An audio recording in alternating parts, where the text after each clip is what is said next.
Tuhan telah memberikan firman-Mu menjadi pelita bagi kaki kami dan terang bagi jalan kami.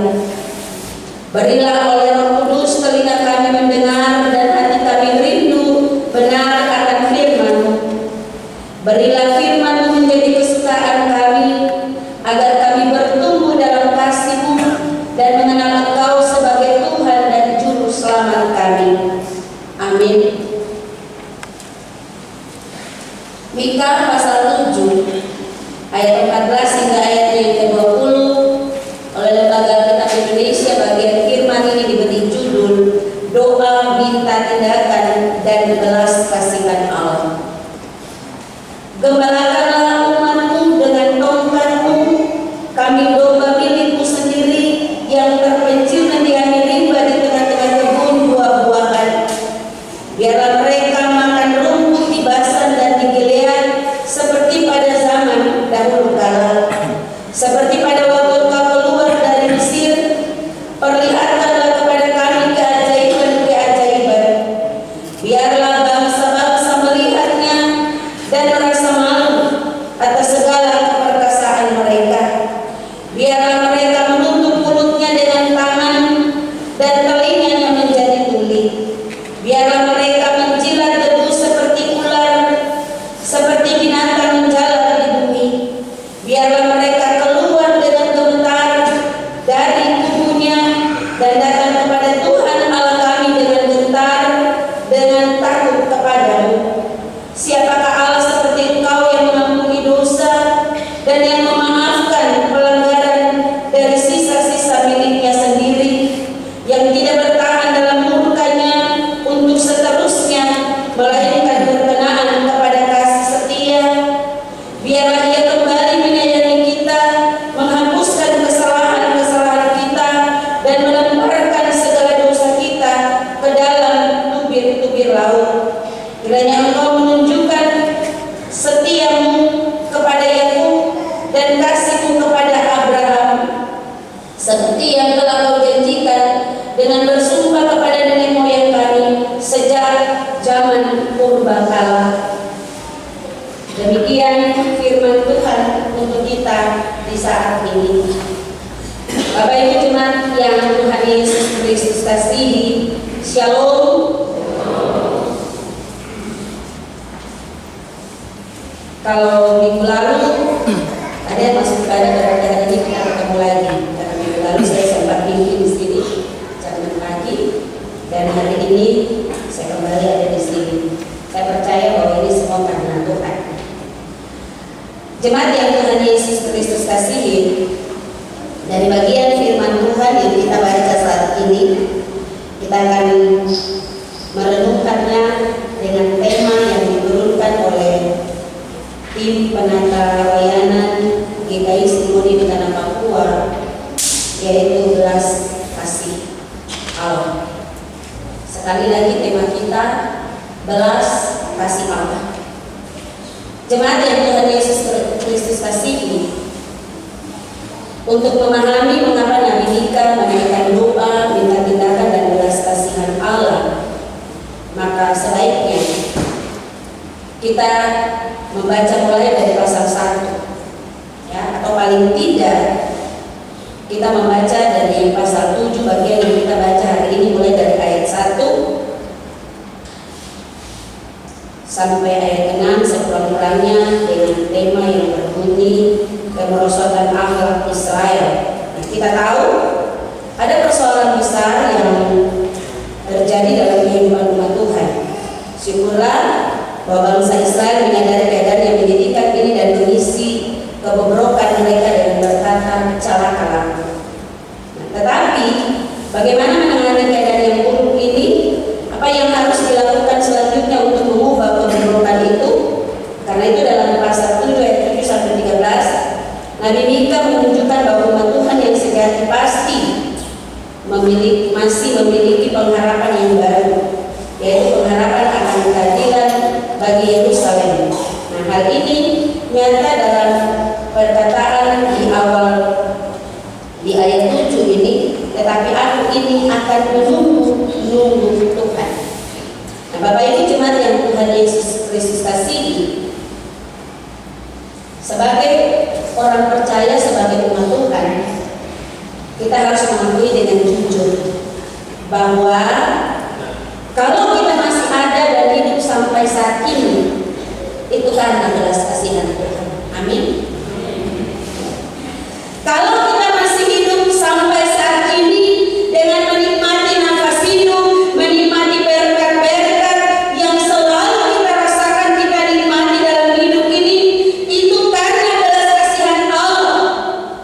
Dan karena belas kasihan Allah pula, kita bisa menjalani hari-hari hidup dan kita bisa memperoleh apa yang kita inginkan dalam hidup ini, termasuk harta kekayaan, jabatan, kedudukan yang dianugerahkan Tuhan dalam hidup kita. Belas kasihan Allah pula yang memberikan kita waktu dan kesempatan untuk kita bisa mengintrospeksi diri akan segala perbuatan kita, dan belas kasihan Allah pula yang menyadarkan kita untuk bertobat dari segala dosa kita. Belas kasihan Allah juga yang memungkinkan kita untuk memperoleh segala sesuatu dalam hidup ini, termasuk apa yang kita miliki saat ini, seperti yang tadi saya sampaikan di awal. Karena itu Bapak Ibu jemaat yang Tuhan Yesus Kristus kasihi, umat Israel dalam menantikan penggenapan pengharapan yang baru itu, umat Tuhan yang sejati selayaknya berdoa minta tindakan dan belas kasihan Tuhan. Nah, hal ini tergambar dalam permohonan, gembalakanlah umatmu dengan tongkat. Bacaan kita tadi ayatnya yang ke-14. Dan kiranya Engkau menunjukkan kasih setiamu kepada Yakub dan kasihmu kepada Abraham. Bacaan kita tadi ayat 20. Isi doa ini menggambarkan dengan jelas permintaan yang tepat, permintaan yang sesuai dengan kebutuhan untuk pembaharuan hidup umat. Doa ini merupakan permintaan yang memuliakan Tuhan, karena mereka menyadari sungguh bahwa hanya Tuhan yang dapat memenuhi permintaan ini, sebagaimana yang dijelaskan dalam pembacaan kita tadi. Nah, ada beberapa hal yang harus kita perhatikan lewat bagian ini, yaitu yang pertama, minta Tuhan menggembalakan umatnya dengan tongkatnya. Jika Tuhan yang menjadi gembala, maka itu berarti kekuasaan atas umat ada dalam tangannya. Dia yang menentukan arah langkah, Dia yang menentukan tujuan dan target, sehingga tidak ada yang tersesat atau salah jalan atau salah arah. Seperti seorang gembala yang juga menggunakan tongkat sebagai senjata untuk menghalau segala serangan binatang buas dengan tongkatnya, maka Tuhan juga bertindak sebagai pembela umatnya agar tidak binasa karena musuh. Seperti seorang gembala yang akan memenuhi kebutuhan makan dan minum domba, demikian Tuhan akan melakukannya lagi, sebab Dia telah melakukannya sejak zaman dahulu kala.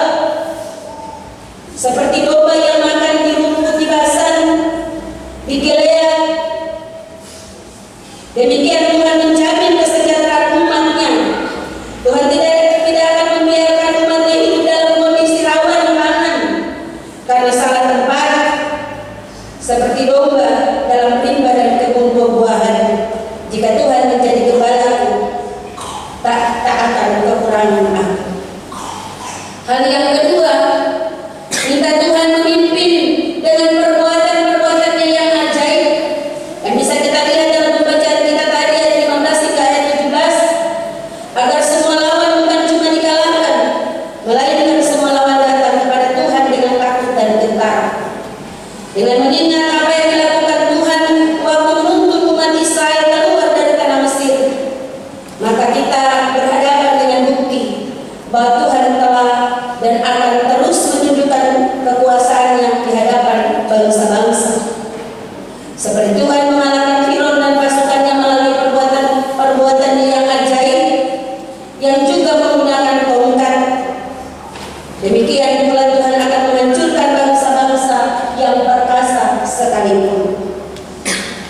Hal yang berikut, minta Tuhan mengampuni segala dosa, kesalahan dan pelanggaran.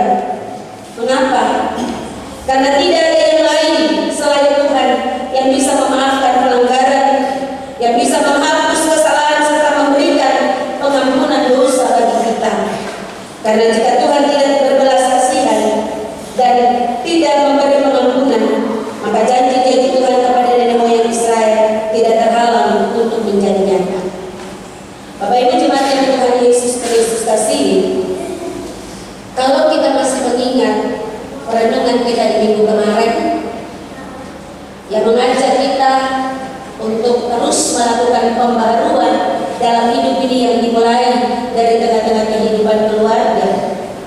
Di situ ada 3 hal yang dituntut dari kita, yaitu masing-masing kita harus sebenarnya melakukan tanggung jawab kita, baik sebagai istri, baik sebagai kepala keluarga, baik sebagai orang tua, tetapi juga sebagai tuan yang dipercayakan Tuhan menjadi pemimpin bagi orang lain. Hal yang kedua, Tuhan meminta supaya kita selalu hidup dengan terus membangun relasi pribadi kita dengan Tuhan lewat doa yang dimulai dari tengah-tengah kehidupan keluarga kita. Dan hal yang ketiga, kita dituntut sebagai anak-anak Tuhan untuk hidup dengan hikmat dan bijaksana, supaya ada pembaharuan yang dimulai dari tengah-tengah kehidupan keluarga.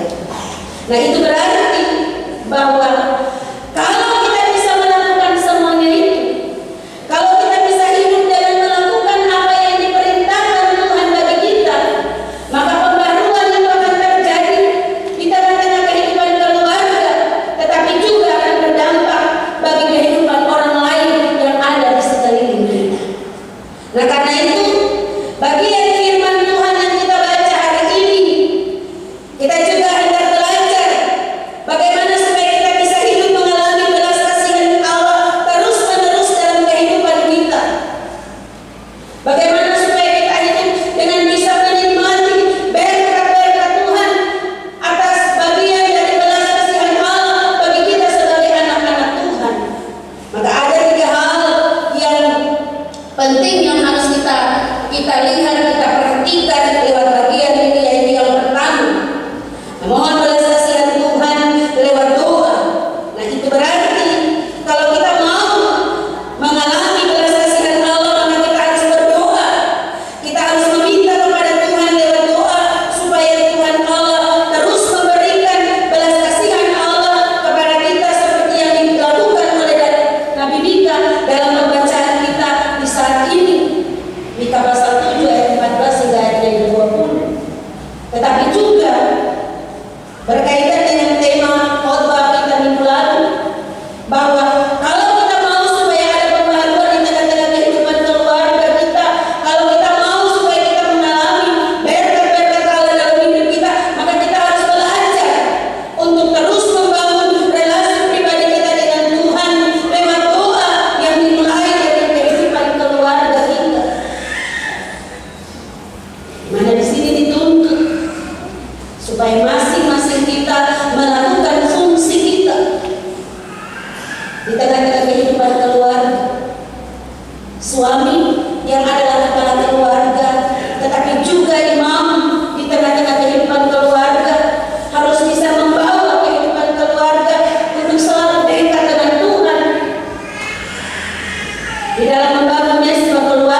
suami yang adalah kepala keluarga, untuk terus ada dalam persekutuan dengan Tuhan yang dimulai dari kehidupan keluarga. Kalaupun orang tua lupa untuk melakukan itu, maka anak-anak punya kewajiban untuk mengingatkan orang tua untuk melakukan itu. Tapi terkadang kita menjadi orang tua, kita egois, kita terlalu kita itu dianggap salah. Apalagi kalau anak-anak yang tegur, betul Bapak Ibu? Padahal orang tua itu tidak selalu benar, ya toh? Kadang-kadang kita juga salah. Jadi kalau kita diingatkan oleh anak-anak, jangan kita marah. Kita harus bersyukur. Karena kita anak-anak itu berarti mereka peka. Mereka hidup dengan mengandalkan Tuhan, takut Tuhan. Karena itu mari kita belajar untuk hidup saling merendahkan diri satu dengan yang lain. Kalau minggu lalu firman Tuhan bilang, kalau kita mau berbicara dengan orang atau mau ketemu orang, hendaklah kata-kata yang kita keluarkan itu penuh kasih, jangan hambar, supaya kita bisa memberikan jawaban kepada setiap orang. Itu berarti kita harus bisa membuka diri kita untuk ditegur, bukan hanya oleh anak-anak kita, tetapi juga orang lain yang ada di sekeliling kita. Hal yang kedua bisa kita lihat dalam pembacaan kita tadi ayatnya yang ke-17, kita harus hidup dengan takut kepada Tuhan. Artinya bahwa kita segan, kita kagum akan kemahakuasaan Tuhan, sehingga kita benar-benar takut dengan penuh kehormatan kepada Tuhan sebagai pencipta dan sumber hidup kita. Maka kita akan selalu mengalami belas kasihan Allah dalam hidup kita. Kagum, menghormati, menghargai Tuhan sebagai pencipta, sebagai sumber hidup kita. Kalau kita kagum, kita hormat, berarti kita harus belajar untuk menyerahkan hidup kita seutuhnya kepada Tuhan. Kita harus belajar untuk memberikan hidup kita dituntun dan dipimpin oleh Tuhan, supaya kita bisa mengalami belas kasihan Allah itu dalam kehidupan pribadi, keluarga, tetapi juga sebagai jemaat Tuhan.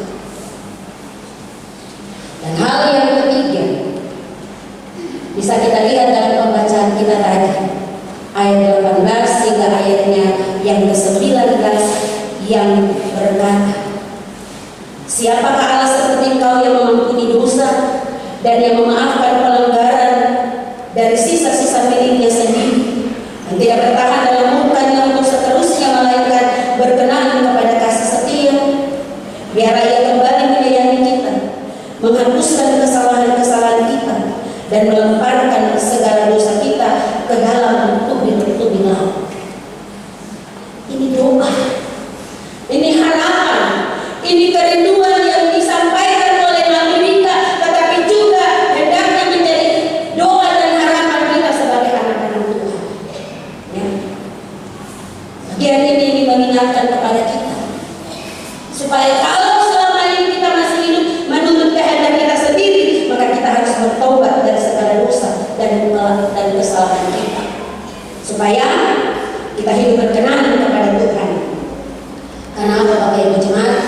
Dosa seringkali menghambat belas kasihan Allah bagi hidup kita.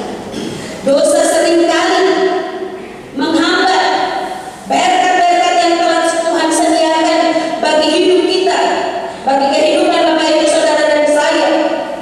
Tetapi kalau kita mau bertobat, kalau kita mau membuka diri kita, menyerahkan hidup kita seutuhnya kepada Tuhan, dan mau hidup benar di hadapan Tuhan, kita mau hidup sesuai dengan apa yang diperintahkan oleh Tuhan, maka sudah pasti kita akan hidup dengan terus mengalami belas kasihan Allah dalam hidup kita, dan berkat-berkat Allah itu akan menjadi milik bagian kita. Selama ini mungkin ketemu pikir ketemu sendiri benar, ketemu sudah lakukan apa yang Tuhan perintahkan bagi kita, tetapi kadang hal-hal kecil yang kita lupakan, kita abaikan, itu yang menjadi penghalang belas kasihan Allah itu akan mengalir ke tengah kehidupan kita. Pertanyaannya Bapak Ibu, bagi Bapak Ibu saudara dan saya, di minggu pagi? Apakah selama ini atau sudah hidup dengan melakukan apa yang diceritakan Tuhan? Apakah selama ini kita sudah hidup tidak hanya untuk ketemu diri sendiri? Apakah selama ini kita sudah hidup dengan memperhatikan orang lain ketika Tuhan Allah memberkati kita dengan kelebihan berkat? Ataukah selama ini kita masih hidup untuk ketemu diri sendiri? Atau tutup mata dari orang-orang yang ada di sekitar kita yang notabene memalukan pergaulan kita? Padahal kita beranggapan bahwa kita harus lakukan semua yang Tuhan perintahkan. Kalau kita belum hidup seperti itu, kalau kita masih hidup hanya untuk mementingkan ketemu diri sendiri, bagian firman ini mengajak kita untuk kita mau bertobat, kita mau berbalik, kita mau hidup seperti apa yang diperintahkan oleh Tuhan, supaya hidup kita diberkati. Kita diberkati pribadi, keluarga diberkati, tapi juga orang lain yang ada di sekeliling kita diberkati lewat hidup kita.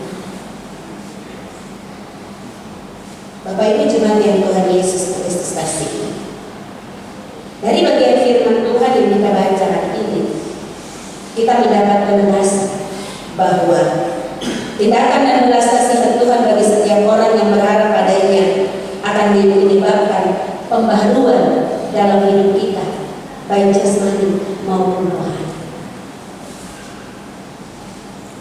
Tindakan dan belas kasihan Allah dalam hidup kita akan memberikan kita motivasi untuk berubah dan berbuat, sehingga kita juga bisa berguna bagi orang lain. Tindakan dan belas kasihan Allah dikerjakan dalam diri tiap orang yang tergabung dalam komunitas atau dalam persekutuan yang disebut umat ketuhanan Tuhan, untuk menjadi kesaksian bagi segala bangsa. Dalam arti